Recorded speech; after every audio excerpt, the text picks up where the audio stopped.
So I'll explain who everybody is as they come past. That in the front is Phil. He's the road captain. That's Mihal, who's with us today, but isn't always in the group. Next up, we have Lou. Then we got Ray. Then we got Hugh. And then right at the back, we have Niall and Fiona.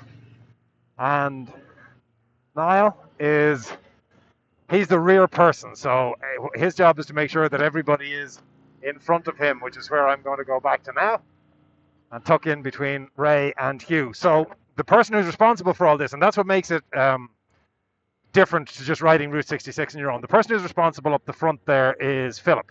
Philip has done this a number of times and is a he's a very experienced biker, but he also knows the route inside out and backwards and knows this type of route where you're off the main roads and you're actually on a lot of the original 66, which runs through suburban areas. It runs like this through cuts in the mountains.